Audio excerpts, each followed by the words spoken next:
सर्व धम्मबंधू भगिनींना सप्रेम जय भीम. नमो बुद्धाय.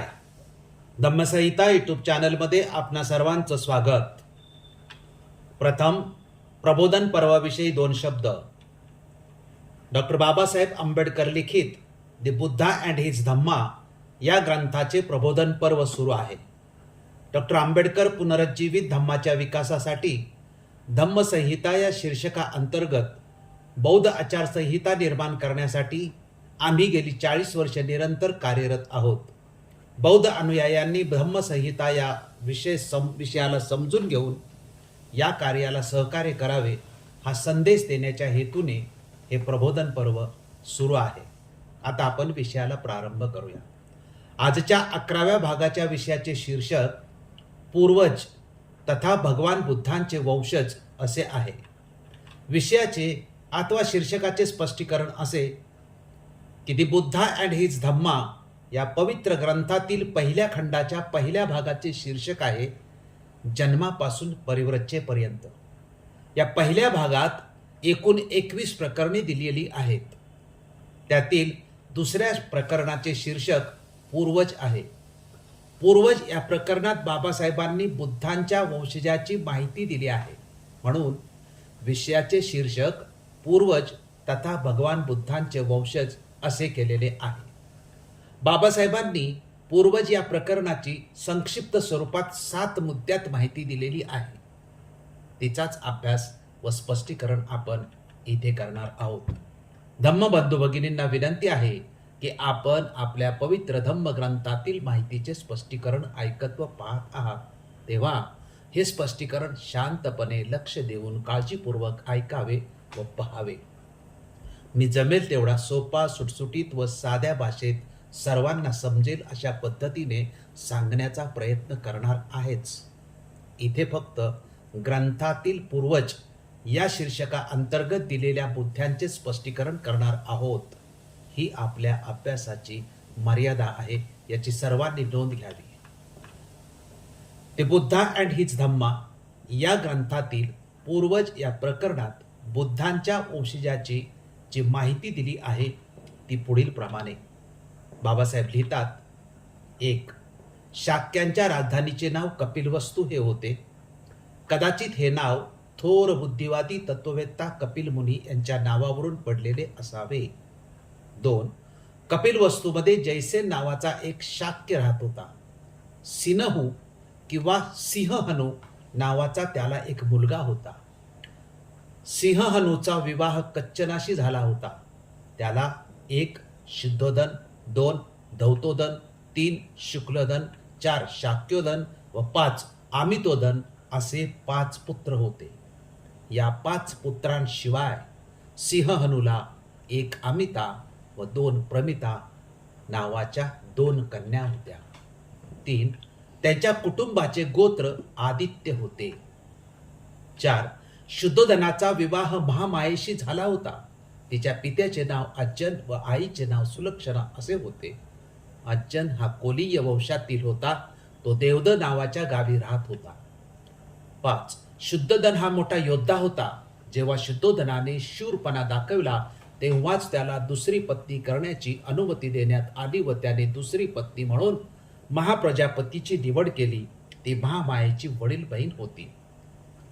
6. शुद्धोदन फार श्रीमंत होता. त्याच्या मालकीची भूमी विस्तृत होती व त्याचे नोकर पुष्कळ नोकर चाकर होते. असे म्हणतात की त्याच्या मालकीची जमीन नांगरण्यासाठी 1000 नांगर चालत असे. आणि 7वा आणि शेवटचा मुद्दा की तो ऐशारामात राहत होता. त्याचे अनेक महाल होते. डॉक्टर बाबासाहेब आंबेडकरांनी दी बुद्धा अँड हिज धम्मा या पवित्र ग्रंथात तथागतांच्या पूर्वजांची माहिती दिलेली आहे. ही माहिती जी आपण वाचली ती एकूण 7 मुद्द्यात दिलेली आहे. त्यातला पहिला मुद्दा आहे कपिलवस्तू. दुसरा मुद्दा आहे मूळ पुरुष जयसेन. तिसरा मुद्दा आहे गोत्र. चौथा मुद्दा आहे शुद्धोदन, पहिला विवाह. 5वा मुद्दा आहे दुसरा विवाह. 6वा मुद्दा आहे शुद्धोदनाची श्रीमंती आणि 7वा मुद्दा आहे शुद्धोदनाचे ऐशारामी जीवन. या 7 मुद्द्यांचे आपण क्रमवार स्पष्टीकरण पाहूया. यातील पहिला मुद्दा कपिलवस्तू हा आहे. कपिलवस्तूबद्दल बाबासाहेब लिहितात की शाक्यांच्या राजधानीचे कपिलवस्तू हे नाव होते. कदाचित हे नाव थोर बुद्धिवादी तत्ववेत्ता कपिल मुनी यांच्या नावावरून पडले असावे. कपिल मुनींच्या नावावरून कपिलवस्तू हे नाव बौद्ध साहित्यात सर्वत्र मान्य असल्याचे आढळते. पुरातत्व विभागाने केलेल्या उत्खननात कपिलवस्तूचा शोध सुद्धा लागलेला आहे. त्यामुळे बाबासाहेबांचे कपिलवस्तूंच्या नावाबाबतचे म्हणणे आहे ते योग्य असल्याचे स्पष्ट होते. बौद्ध धम्माचे थोर अभ्यासक T.W. रीस डेव्हिस लिखित द किंगडम ऑफ अशोक या ग्रंथाचा मराठी अनुवाद सोपानबाजी जगताप यांनी बौद्धमय भारत या नावाने केला आहे. या ग्रंथाच्या पृष्ठ क्रमांक 31 वर लिहिले आहे की इतर कुळांच्या मानाने शाक्य कुळांची माहिती स्वाभाविकपणे जास्त तपशीलवार दिलेली आहे. या कुळाच्या देशाचे स्थान इतर ठिकाणापासूनचे अंतर देऊन नमूद केले आहे. ते ठीक ब्रिटिश प्रदेश आणि नेपाळ यांच्या सरहद्दीवर असले पाहिजे. जसे बुद्धाचे पार्थिव शरीर दहन केल्यावर शाक्यांना प्राप्त झालेल्या बुद्धांच्या अस्थिच्या वाट्यावर त्यांनी उभारलेल्या स्तूपाचा अलीकडे लागलेला शोध आणि जिथे बुद्धांचा जन्म झाला त्या लुंबिनी वनाला सम्राट अशोकाने भेट दिल्याबद्दलच्या स्तंभावरील त्याच्या लेखाने अखेरीस ते सिद्ध झाले आहे. त्या स्थळाच्या अगदी नजीकच्या परिसरातील असंख्य अवशेषात त्या कुळाचे प्रमुख शहर कपिलवस्तूचे अवशेष सापडलेले आहेत. आता ते कोणते अवशेष आहेत हे पुढील संशोधनानेच सुटतील असे रीस डेव्हिस यांनी स्पष्ट केले आहे. रीस डेव्हिस पुढे लिहितात की बुद्धाद्वारे कपिलवस्तूतील सभागृहाचे उद्घाटनाबाबत असा प्रसंग लिहिलेला आहे आणि तो प्रसंग म्हणजे की कपिलवस्तू येथे जेव्हा नवीन सभागृह बांधून पूर्ण झाले होते तेव्हा बुद्ध जवळच महावनातील निग्रोधारामात म्हणजेच वडाच्या वनात राहत होते. त्या ठिकाणी लोकांनी सर्व पंथाच्या साधूंसाठी वसतिस्थान उपलब्ध करून दिले होते. गौतम बुद्धांना त्या सभागृहाचे म्हणजे कपिलवस्तूच्या सभागृहाचे उद्घाटन करण्याची विनंती केली आणि तथागतांनी म्हणजे बुद्धांनी आनंदाने आणि मोगललायांनी संपूर्ण रात्रभर नैतिकतेवर प्रवचने देऊन त्या सभागृहाचे उद्घाटन केले. पुरातत्व इतिहासकार डॉक्टर राजेंद्र प्रसाद इतिहास का मुआयना या पुस्तकामध्ये पृष्ठ क्रमांक 27 वर कपिलवस्तूबाबत लिहितात. अगदी रंजक पद्धतीने ते म्हणतात की मी गौतम बुद्धाच्या गावची चोरी झाल्याची तक्रार दाखल करतो. जातीची चोरी, विचारांची चोरी, नावाची चोरी तर माहीत होती, घरातील सामानाची चोरी सुद्धा माहीत होती, परंतु बुद्धाचे तर गावच चोरी झालेल्या. कारण गाव एका ठिकाणी आणि वर्षानुवर्ष खोदकाम मात्र दुसरीकडे. कपिलवस्तू मिळाले सिद्धार्थनगर गणवारियामध्ये. गणवारिया म्हणजेच आजचे गणराज्य. कपिलवस्तूच्या राजाची निवड कशा पद्धतीने केली जात होती आणि राजाचे नेमके कार्य काय याच्याबद्दल थोर बौद्ध धम्माचे अभ्यासक जगप्रसिद्ध T.W. रीस डेव्हिस लिखित द किंगडम ऑफ अशोक या ग्रंथाचा जो मराठी अनुवाद सोपानबाजी जगताप यांनी बौद्धमय भारत या नावाने केला आहे, या ग्रंथाच्या पृष्ठ क्रमांक 31 वर लिहिले आहे की प्रमुख नेता तो कसा आणि किती मुदतीकरता निवडला जायचा ते आपल्याला माहीत नाही. कार्यालयीन अधिकारी म्हणून निवडला जात असे. तो कामकाजाचे संचालन करी आणि जेव्हा कामकाजाची बैठक नसे त्यावेळी तो राज्य शकट चालवी. त्याला राजा हा हुद्दा मिळे. तो साधारणपणे रोमन कौन्सिल किंवा ग्रीक अर्चन सारखा असावा. त्रिकुटाशी जुळणारी कार्यपद्धती आपल्याला लिच्छवींच्यात कुठेच ऐकायला मिळत नाही. तसेच वर नमूद केलेल्या सार्वभौम राजावर जी कार्य सोपवलेली आहेत त्यातूनही ती व्यवस्था अजिबात दिसून येत नाही. परंतु एकदा आपल्याला ऐकायला मिळते की बुद्धाचा एक तरुण चुलत भाऊ भद्दिया राजा होता, तर दुसऱ्या उतार्यात बुद्धांचे वडील शुद्धोधनाला राजा म्हटलेले आहे. कपिलवस्तू येथे न्याय निवाड्याची पद्धत कशी होती याबद्दल रीस डेव्हिस लिहितात की शाक्य कुळाचे प्रशासनिक आणि न्यायनिवाड्याचे काम सार्वजनिक सभेद्वारा कपिलवस्तूच्या सभागृहामध्ये पार पडले जात असे. तिथे तरुण आणि वृद्ध असे सर्वजण उपस्थित राहत असत. अशा प्रकारे डॉक्टर बाबासाहेब आंबेडकरांनी पूर्वज या शीर्षकाअंतर्गत जी माहिती दिली आहे त्याच्यातला पहिला मुद्दा कपिलवस्तूचा आहे आणि त्याचं स्पष्टीकरण आपण या ठिकाणी पाहिलेलं आहे. आता पुढचा जो मुद्दा आहे की बुद्धांचा नेमका वंश कोणता होता, या वंशाच्या बद्दलची आपण आता माहिती घेणार आहोत. डॉक्टर बाबासाहेब आंबेडकरांनी द बुद्धा अँड हिज धम्मा या पवित्र ग्रंथात बुद्धाच्या वंशाबाबत जी माहिती दिलेली आहे ती प्रथम पाहू. आपल्याला या मुद्द्याच्या स्पष्टीकरणासाठी आपण रिपीट करीत आहोत. ती माहिती अशी बाबासाहेब लिहितात की कपिलवस्तूमध्ये जैसे नावाचा एक शाक्य राहत होता. सिंहू किंवा सिंहहनू नावाचा त्याला एक मुलगा होता. सिंहहनूचा विवाह कच्चनाशी झाला होता. त्याला शुद्धोदन, धौतोदन, शुक्लोदन, शाक्योदन व अमितोदन असे 5 पुत्र होते. या 5 पुत्राशिवाय सिंहहनूला अमिता व प्रमिता या नावाच्या 2 कन्या होत्या. म्हणजे काय की सिद्धार्थला 4 चुलते व 2 आत्या होत्या. डॉक्टर बाबासाहेब आंबेडकर बुद्धांचा मूळ पुरुष जैसन असल्याचे स्पष्ट करतात आणि जैसेनापासून पुढे बुद्धाच्या वंशजाची माहिती ते देत आहेत. आता आपण की बुद्धाचा वंश नेमका कोणता याच्याबद्दलचा जो देशामध्ये जो प्रचार आहे तो नेमका प्रचार काय आहे याची थोडक्यात अगदी संक्षिप्त माहिती पाहूया. मोठ्या प्रमाणावर प्रचार केला जातो की रामाचे 2 पुत्र लव व कुश होते.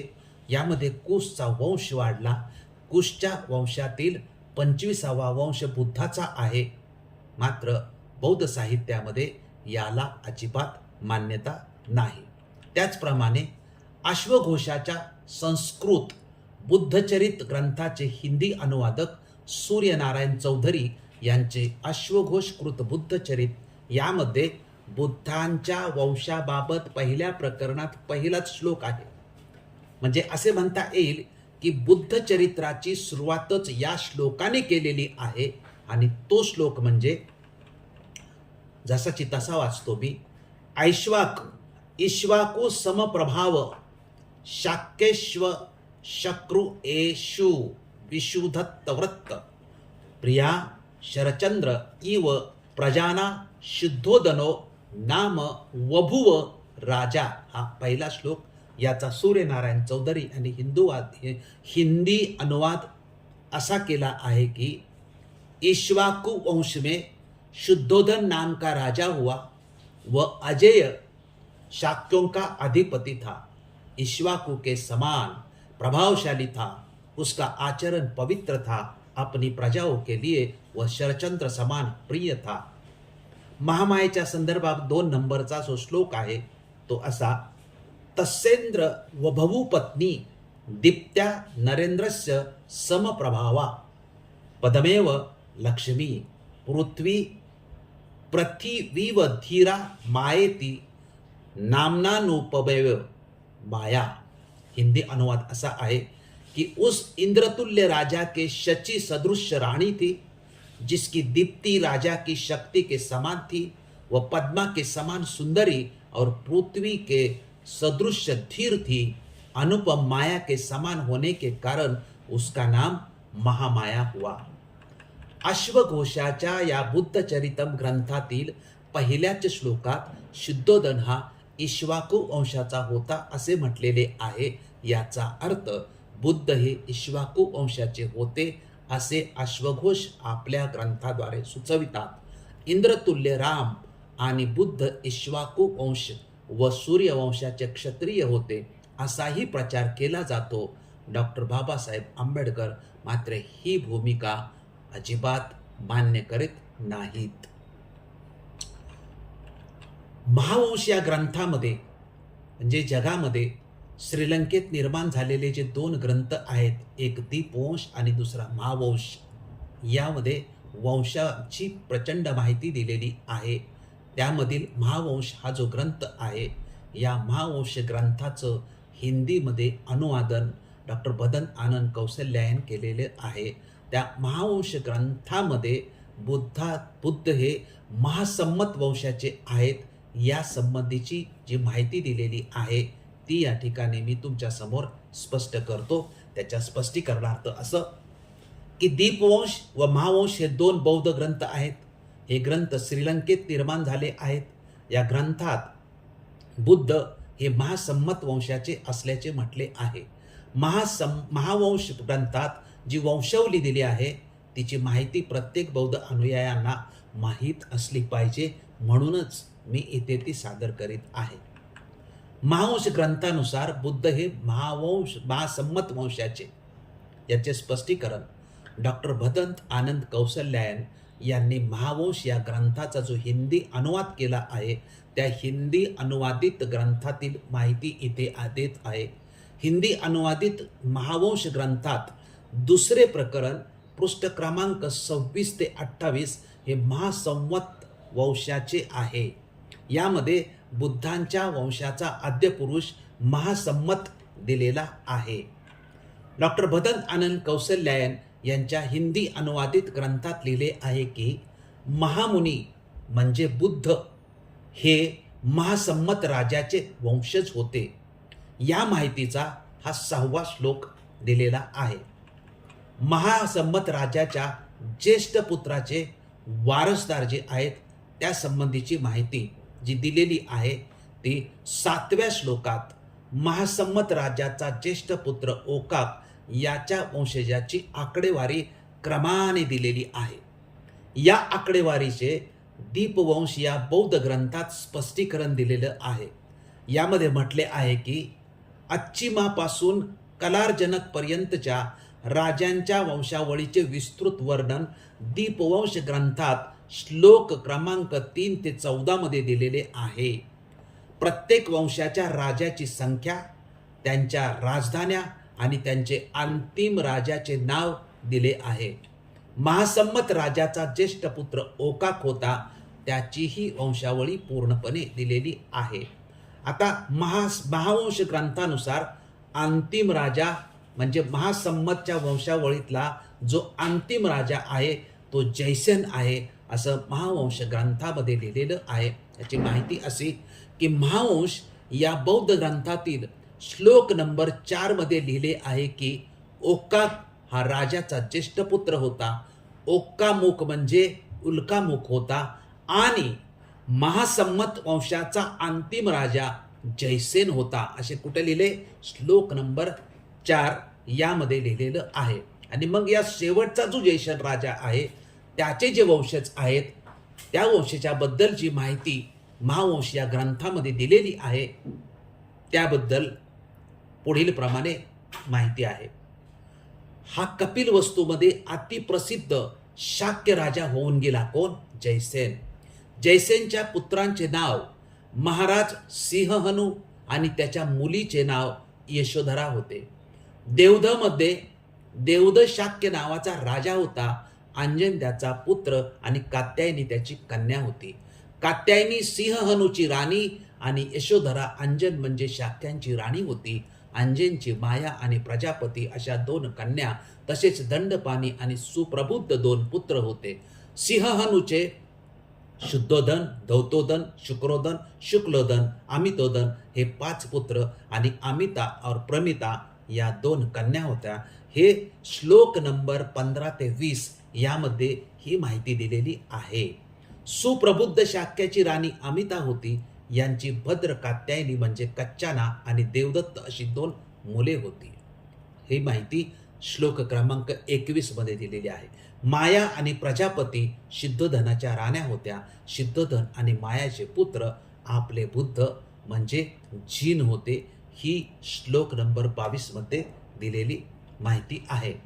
यावरून महासंमत हा बुद्धाचा वंश होता त्याबद्दल म्हटलेले आहे की अशा प्रकारे की अविच्छिन्न परंपरा वाले सर्व क्षत्रिय वंशामध्ये शिरोमणी महासंमत वंशामध्ये महामुनी म्हणजेच बुद्ध निर्माण झाले आणि कुमार बोधिसत्व सिद्धार्थाची राणी भद्र कात्यायनी होती आणि तिचा पुत्र राहुल होता. भाषातज्ञ व पुरातत्व इतिहासाच्या दृष्टीने बुद्धवंशामध्ये म्हटलं आहे की आंतरराष्ट्रीय ख्यातीप्राप्त भाषा वैज्ञानिक व पुरातत्व इतिहासकार डॉक्टर राजेंद्र प्रसाद सिंह आपल्या इतिहास का मुआयना पृष्ठ क्रमांक 21-22 या पुस्तकात लिहितात की गौतम बुद्धांचा वंशवृक्ष म्हणजे आधुनिक भारतातील अनेक जातींचा समुच्चय होता. आता शाक्य कुळाचा जो अभिमान आहे आणि प्रसेनजीत आहे यांच्याबद्दलचा एक प्रसंग आहे.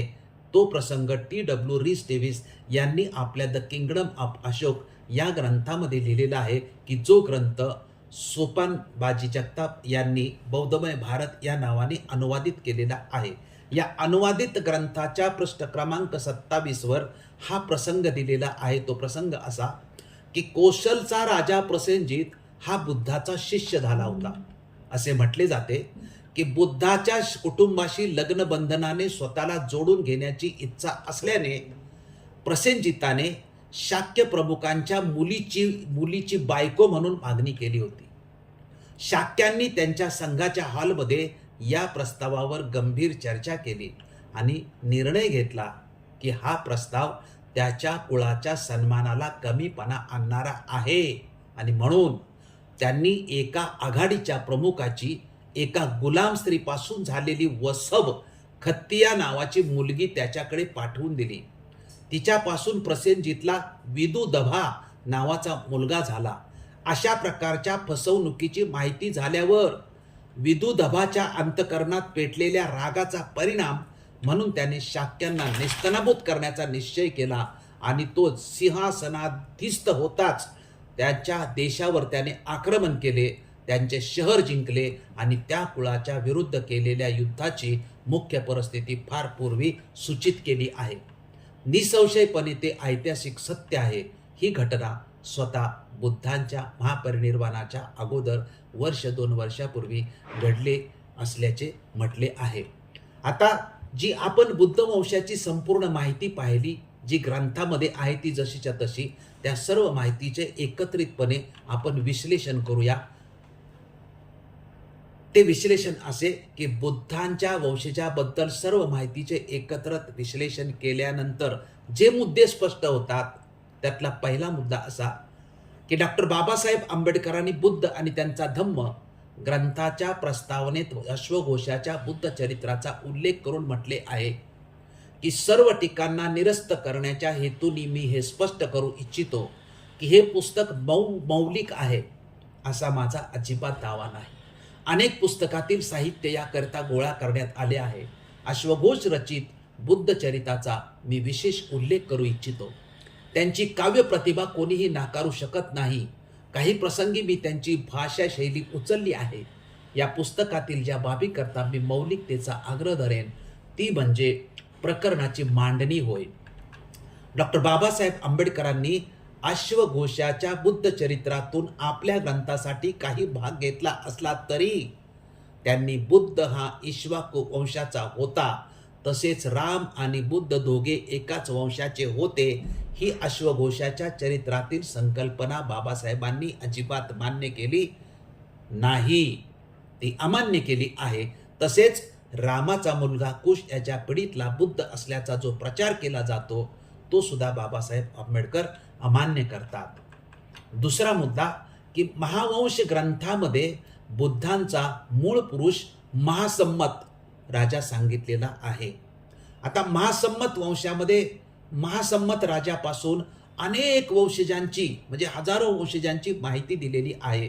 या हजारो वंशजाच्या माहितीनंतर जयसेन व त्यानंतरच्या वंशजांची सुद्धा माहिती सांगितलेली आहे. म्हणजे महासम्मत वंशाचा शेवटचा राजा जयसेन म्हटलेलं आहे आणि त्या जयसेनाची पुन्हा माहिती सांगितलेली आहे. महासम्मत वंशामध्ये जयसेनपासून जी माहिती दिली आहे ती माहिती आणि बाबासाहेबांनी लिहिलेल्या ग्रंथातील माहिती ही समान आहे.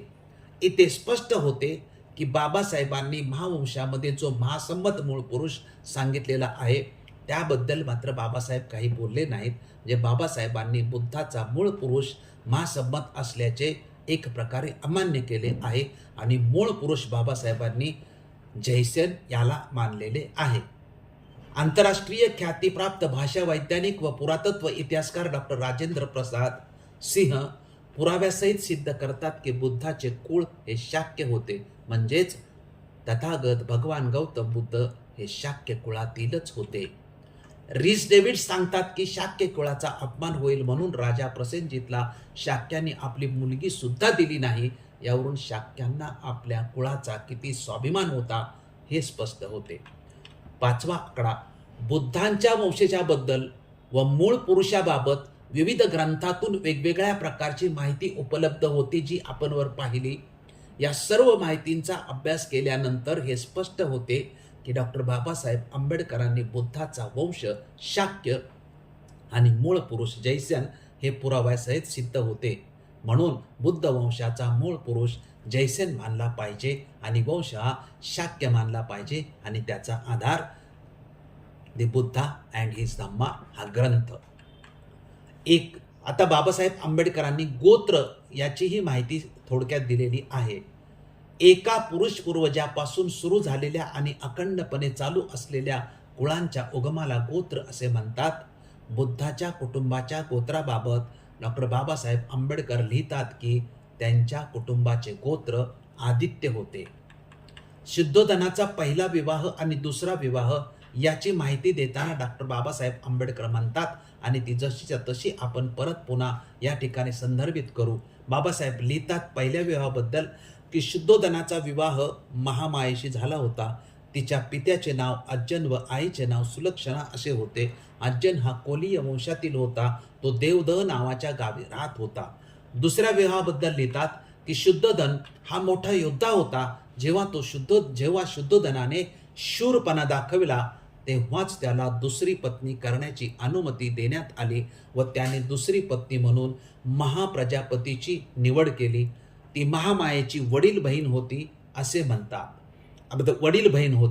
असे म्हणतात की देवदहवर संकट आले होते, ते दूर करण्यासाठी शुद्धोधनाने पराक्रम करून मदत केली होती. म्हणजे देवदहला त्रास देणाऱ्यांचा शुद्धोधनाने बंदोबस्त केला होता.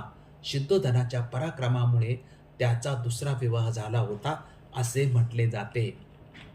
शुद्धोधनाच्या श्रीमंतीबद्दल आणि ऐशारामी जीवनाबद्दल सुद्धा बाबासाहेब आंबेडकरांनी इथं उल्लेख केलेला आहे. बाबासाहेब लिहितात की शुद्धोधन फार श्रीमंत होता. त्याच्या मालकीची भूमी विस्तृत व त्याचे पुष्कळ नोकर चाकर होते. असे म्हणतात की त्याच्या मालकीची जमीन नांगरण्यासाठी 1000 नांगर चालत असत. याच्यावरती मी असं स्पष्टीकरण केलं की शुद्धोधनाने सिद्धार्थासाठी 3 महाल बांधले होते. त्याच्या सेवेला शेकडो माणसे ठेवली होती. यावरून शुद्धोधनाच्या श्रीमंतीचा अंदाज येतो. शाक्यामध्ये अनेक राजवंश होते व ते आळीपाळीने राज्य करीत होते असाही इथला इतिहास आहे. शुद्धोधनाचे ऐशारामी जीवनाबद्दल बाबासाहेब लिहितात की तो ऐशारामात राहत होता. त्याचे अनेक महाल होते. शुद्धोधन श्रीमंत असल्यामुळे त्याच्या कुटुंबाचे जीवन ऐशारामी असणं हे साहजिकच आहे. आपण बुद्धांचे पूर्वज या शीर्षकाअंतर्गत जे मुद्दे अभ्यासले त्याचा एकत्रित सारांश मधला पहिला मुद्दा आपण कपिलवस्तूचा पाहिला. कपिलवस्तूबद्दलची संपूर्ण माहिती घेतली. त्यानंतर दुसरा मुद्दा शाक्य कुळ व मूळ पुरुष जैसन यामध्ये अश्वघोषाच्या चरित्र, महावंश ग्रंथातील वंश, पुरातत्वाचे पुरावे, रीस डेव्हिसची माहिती असे सर्व संदर्भ बुद्ध वंशाच्या संदर्भात आपण पाहिले. त्यानंतर गोत्र, त्यानंतर शुद्धोधनाचा पहिला विवाह, दुसरा विवाह, शुद्धोधनाची श्रीमंती आणि ऐशारामी जीवन या 7 मुद्द्यांचे स्पष्टीकरण करण्याचा प्रयत्न केला आहे. या 7 मुद्द्यांचे स्पष्टीकरणातून जे सिद्ध होते की बुद्ध हे शाक्य वंशाचे होते आणि बुद्धांचा मूळ पुरुष हा जैसेन होता. आपण सर्वांनी पूर्वज म्हणजेच बुद्धांचे वंशज या दुसऱ्या प्रकरणाचे विवेचन शांतपणे लक्षपूर्वक ऐकले, पाहिले. त्याबद्दल आपणा सर्वांचे मनपूर्वक आभार मानतो. डॉक्टर बाबासाहेब आंबेडकरांच्या पवित्र ग्रंथातील पूर्वज या भागाचे विवेचन आपणास आवडले असेल, तसेच विवेचनाची पद्धत आवडली असेल तर आपण हा व्हिडिओ जास्तीत जास्त लोकांपर्यंत पाठवून ग्रंथ प्रबोधनाच्या पर्वाला यशस्वी करण्यासाठी सहकार्य करावे ही विनंती. धन्यवाद. जय भीम, जय अशोक, जय बुद्ध, जय भारत. साधू साधू साधू.